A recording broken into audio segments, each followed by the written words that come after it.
ಮುಡಾ ಕೇಸ್ನಲ್ಲಿ ಸಿಎಂ ಸಿದ್ದರಾಮಯ್ಯಗೆ ಮತ್ತೊಂದು ಸಂಕಷ್ಟ ಎದುರಾಗಿದೆ.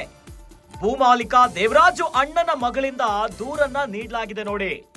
ತಮ್ಮ ಗಮನಕ್ಕೆ ತರದೆ ಭೂಮಿಯನ್ನ ಮಾರಾಟ ಮಾಡಿದ್ದಾರೆ ಅಂತ ದೂರನ್ನ ಕೊಟ್ಟಿದ್ದಾರೆ. ದೇವರಾಜು ಅಣ್ಣ ಮೈಲಾರಯ್ಯ ಇವರ ಅಣ್ಣನ ಮಗಳು ಜಮುನಾರಿಂದ ದೂರೀಗ. ಸಿಎಂ ಸಿದ್ದರಾಮಯ್ಯ ಮತ್ತು ಪತ್ನಿ ಪಾರ್ವತಿ ವಿರುದ್ಧ ದೂರನ್ನ ಕೊಟ್ಟಿದ್ದಾರೆ.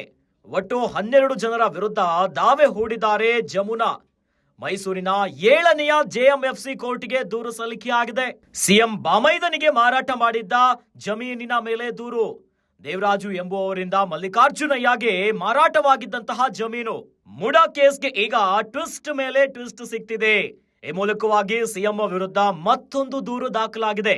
ಮುಡಾ ಕೇಸ್ನಲ್ಲಿ ಸಿಎಂ ಸಿದ್ದರಾಮಯ್ಯನವರಿಗೆ ಸಂಕಷ್ಟವೋ ಸಂಕಷ್ಟ.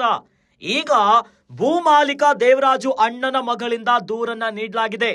ತಮ್ಮ ಗಮನಕ್ಕೆ ತರದೆ ಭೂಮಿಯನ್ನ ಮಾರಾಟ ಮಾಡಿದ್ದಾರೆ ಅಂತ ದೇವರಾಜು ಅಣ್ಣ ಮೈಲಾರಯ್ಯ ಇವರ ಮಗಳು ಜಮುನಾ ದೂರನ್ನ ಕೊಟ್ಟಿದ್ದಾರೆ. ಇನ್ನು ದೂರಿನ ಅನ್ವಯ ಸಿಎಂ ಸಿದ್ದರಾಮಯ್ಯ ಮತ್ತು ಅವರ ಪತ್ನಿ ಪಾರ್ವತಿ ವಿರುದ್ಧ ದೂರನ್ನ ಕೊಟ್ಟಿದ್ದಾರೆ. ಒಟ್ಟು 12 ಜನರ ವಿರುದ್ಧ ದಾವೆಯನ್ನ ಹೂಡಿದ್ದಾರೆ ಜಮುನಾ. ಮೈಸೂರಿನ 7ನೇ ಜೆಎಂಎಫ್ಸಿ ಕೋರ್ಟ್ಗೆ ದೂರನ್ನ ಸಲ್ಲಿಕೆ ಮಾಡಿದ್ದಾರೆ. ಸಿಎಂ ಬಾಮೈದನಿಗೆ ಮಾರಾಟ ಮಾಡಿದ್ದಂತಹ ಜಮೀನಿನ ಮೇಲೆ ದೂರನ್ನ ಕೊಟ್ಟಿದ್ದಾರೆ. ದೇವರಾಜು ಎಂಬುವವರಿಂದ ಮಲ್ಲಿಕಾರ್ಜುನಯ್ಯಗೆ ಮಾರಾಟವಾಗಿದ್ದಂತಹ ಜಮೀನಿದು.